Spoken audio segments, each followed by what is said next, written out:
Esdras 4. Les ennemis de Juda et de Benjamin apprirent que les fils de la captivité bâtissaient un temple à l'Éternel, le Dieu d'Israël.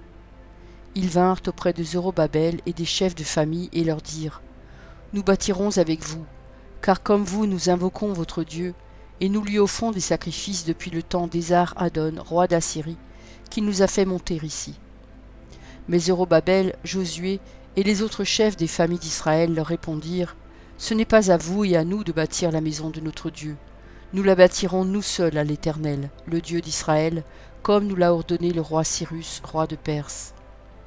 Alors les gens du pays découragèrent le peuple de Juda, ils l'intimidèrent pour l'empêcher de bâtir, et ils gagnèrent à prix d'argent des conseillers pour faire échouer son entreprise.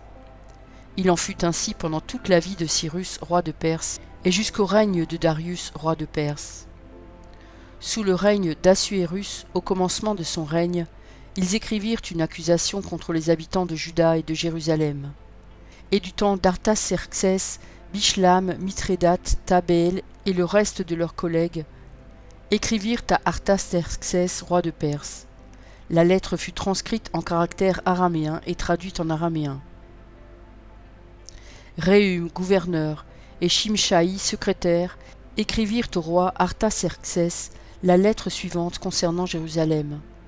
Réhum, gouverneur, Shimshaï, secrétaire, et le reste de leurs collègues, ceux de Din, d'Arphasartac, de Tarpel, d'Apharas, d'Érec, de Babylone, de Suse, de Déa, d'Élam, et les autres peuples que le grand et illustre Osnappar a transportés et établis dans la ville de Samarie et autres lieux de ce côté du fleuve, etc. C'est ici la copie de la lettre qu'ils envoyèrent au roi Artaxerxès, tes serviteurs, les gens de ce côté du fleuve, etc.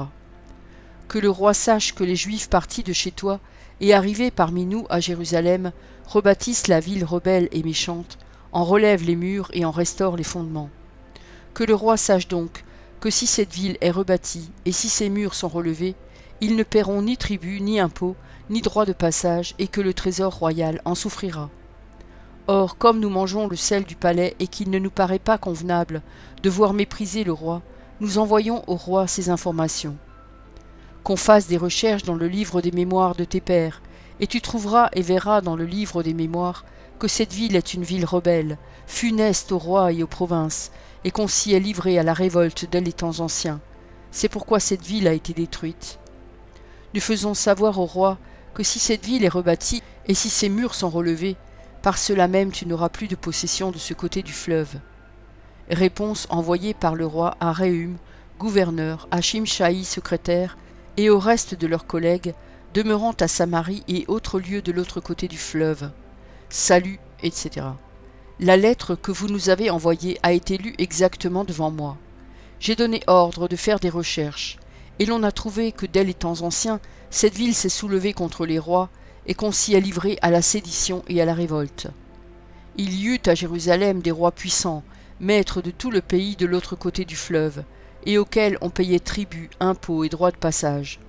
En conséquence, ordonnez de faire cesser les travaux de ces gens, afin que cette ville ne se rebâtisse point avant une autorisation de ma part. Gardez-vous de mettre en cela de la négligence, de peur que le mal n'augmente au préjudice des rois. Aussitôt que la copie de la lettre du roi Artaxerxès eut été lue devant Réhum, Shimshaï le secrétaire et leurs collègues, ils allèrent en hâte à Jérusalem vers les Juifs et firent cesser leurs travaux par violence et par force. Alors s'arrêta l'ouvrage de la maison de Dieu à Jérusalem, et il fut interrompu jusqu'à la seconde année du règne de Darius, roi de Perse. Esdras 5.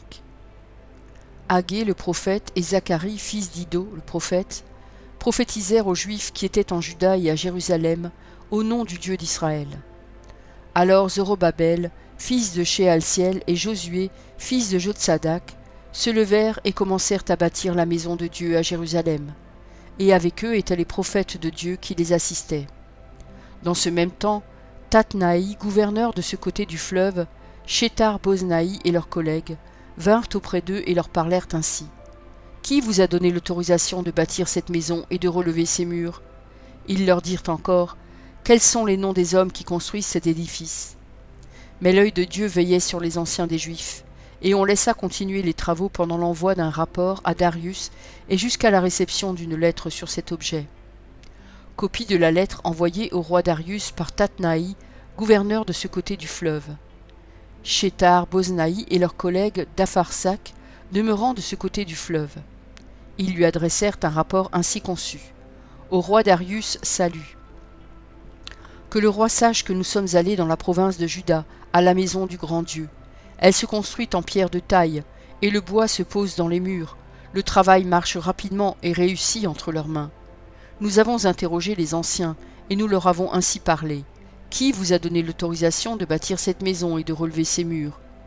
Nous leur avons aussi demandé leurs noms pour te les faire connaître, et nous avons mis par écrit les noms des hommes qui sont à leur tête. Voici la réponse qu'ils nous ont faite. Nous sommes les serviteurs du Dieu des cieux et de la terre, et nous rebâtissons la maison qui avait été construite il y a bien des années. Un grand roi d'Israël l'avait bâtie et achevée. Mais après que nos pères eurent irrité le Dieu des cieux, il les livra entre les mains de Nebuchadnezzar, roi de Babylone le Chaldéen, qui détruisit cette maison et emmena le peuple captif à Babylone. Toutefois, la première année de Cyrus, roi de Babylone, le roi Cyrus donna l'ordre de rebâtir cette maison de Dieu. Et même le roi Cyrus ôta du temple de Babylone les ustensiles d'or et d'argent de la maison de Dieu que Nebuchadnezzar avait enlevés du temple de Jérusalem et transportés dans le temple de Babylone. Il les fit remettre au nommé Sheshbatsar, qu'il établit gouverneur. Et il lui dit, « Prends ces ustensiles, va les déposer dans le temple de Jérusalem, et que la maison de Dieu soit rebâtie sur le lieu où elle était. » Ce Sheshbatsar est donc venu, et il a posé les fondements de la maison de Dieu à Jérusalem. Depuis lors jusqu'à présent elle se construit, et elle n'est pas achevée. Maintenant, si le roi le trouve bon, que l'on fasse des recherches dans la maison des trésors du roi à Babylone, pour voir s'il y a eu de la part du roi Cyrus un ordre donné pour la construction de cette maison de Dieu à Jérusalem. Puis que le roi nous transmette sa volonté sur cet objet. Esdras 6. Alors le roi Darius donna ordre de faire des recherches dans la maison des archives où l'on déposait les trésors à Babylone. Et l'on trouva à Ashméta, capitale de la province de Médie, un rouleau sur lequel était écrit le mémoire suivant. La première année du roi Cyrus, le roi Cyrus a donné cet ordre au sujet de la maison de Dieu à Jérusalem, que la maison soit rebâtie pour être un lieu où l'on offre des sacrifices et qu'elle ait des solides fondements. Elle aura 60 coudées de hauteur, 60 coudées de largeur, 3 rangées de pierres de taille et une rangée de bois neuf. Les frais seront payés par la maison du roi. De plus, les ustensiles d'or et d'argent de la maison de Dieu, que Nebuchadnezzar avait enlevés du temple de Jérusalem et transportés à Babylone, seront rendus, transportés au temple de Jérusalem, à la place où ils étaient, et déposés dans la maison de Dieu. Maintenant, Tatnaï, gouverneur de l'autre côté du fleuve, Shethar-Boznaï et vos collègues d'Apharsac, qui demeurez de l'autre côté du fleuve, tenez-vous loin de ce lieu. Laissez continuer les travaux de cette maison de Dieu, que le gouverneur des Juifs et les anciens des Juifs la rebâtissent sur l'emplacement qu'elle occupait. Voici l'ordre que je donne, touchant ce que vous aurez à faire à l'égard de ces anciens des Juifs pour la construction de cette maison de Dieu. Les frais pris sur les biens du roi, provenant des tribus de l'autre côté du fleuve, seront exactement payés à ces hommes, afin qu'il n'y ait pas d'interruption. Les choses nécessaires pour les holocaustes du Dieu des cieux, jeunes taureaux, béliers et agneaux, froment, sel, vin et huile, seront livrés sur leur demande aux sacrificateurs de Jérusalem, jour par jour et sans manquer, afin qu'ils offrent des sacrifices de bonne odeur au Dieu des cieux, et qu'ils prient pour la vie du roi et de ses fils. Et voici l'ordre que je donne touchant quiconque transgressera cette parole. On arrachera de sa maison une pièce de bois, on la dressera pour qu'il y soit attaché, et l'on fera de sa maison un tas d'immondices. Que le Dieu qui fait résider en ce lieu son nom renverse tout roi et tout peuple qui étendrait la main pour transgresser ma parole, pour détruire cette maison de Dieu à Jérusalem. Moi, Darius, j'ai donné cet ordre, qu'il soit ponctuellement exécuté. Tatnaï, gouverneur de ce côté du fleuve, Shethar-Boznaï et leurs collègues, se conformèrent ponctuellement à cet ordre que leur envoya le roi Darius. Et les anciens des Juifs bâtirent avec succès, selon les prophéties d'Agé le prophète et de Zacharie fils d'Iddo. Ils bâtirent et achevèrent d'après l'ordre du Dieu d'Israël et d'après l'ordre de Cyrus, de Darius et d'Artaxerxès, roi de Perse. La maison fut achevée le 3e jour du mois d'Adar, dans la 6e année du règne du roi Darius. Les enfants d'Israël, les sacrificateurs et les Lévites, et le reste des fils de la captivité, firent avec joie la dédicace de cette maison de Dieu. Ils offrirent pour la dédicace de cette maison de Dieu 100 taureaux, 200 béliers, 400 agneaux, et comme victime expiatoire pour tout Israël, 12 boucs d'après le nombre des tribus d'Israël. Ils établirent les sacrificateurs selon leur classe et les Lévites selon leur division pour le service de Dieu à Jérusalem, comme il est écrit dans le livre de Moïse. Les fils de la captivité célébrèrent la Pâque le 14e jour du 1er mois. Les sacrificateurs et les Lévites s'étaient purifiés de concert. Tous étaient purs.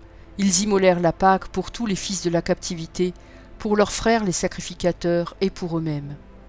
Les enfants d'Israël, revenus de la captivité, mangèrent la Pâque avec tous ceux qui s'étaient éloignés de l'impureté des nations du pays et qui se joignirent à eux pour chercher l'Éternel, le Dieu d'Israël. Ils célébrèrent avec joie pendant 7 jours la fête des pains sans levain, car l'Éternel les avait réjouis en disposant le roi d'Assyrie à les soutenir dans l'œuvre de la maison de Dieu, du Dieu d'Israël. Psaume 137. Sur les bords des fleuves de Babylone, nous étions assis et nous pleurions, en nous souvenant de Sion. Au saule de la contrée, nous avions suspendu nos harpes. Là, nos vainqueurs nous demandaient des chants, et nos oppresseurs de la joie.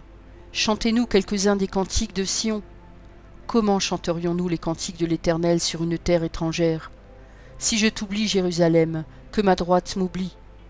Que ma langue s'attache à mon palais, si je ne me souviens de toi, si je ne fais de Jérusalem le principal sujet de ma joie. Éternel, souviens-toi des enfants d'Édom, qui dans la journée de Jérusalem disaient « Rasez, rasez jusqu'à ses fondements ». Fille de Babylone, la dévastée, heureux qui te rend l'appareil, le mal que tu nous as fait. Heureux qui saisit tes enfants et les écrase sur le roc. Merci pour ton écoute. Je t'encourage à écouter encore la parole du Seigneur. J'ai pris un engagement avec lui et je publierai tous les jours un verset. Si j'en oublie un jour, j'en ferai 2 le lendemain. De ton côté, tout ce que tu as à faire, c'est de t'abonner à cette chaîne. Et s'il te plaît, n'oublie pas le pouce bleu. Et si tu veux me laisser un gentil commentaire, c'est aussi apprécié. Pour écouter la suite, clique simplement sur la vidéo du jour suivant, en haut à gauche. Que Dieu te bénisse.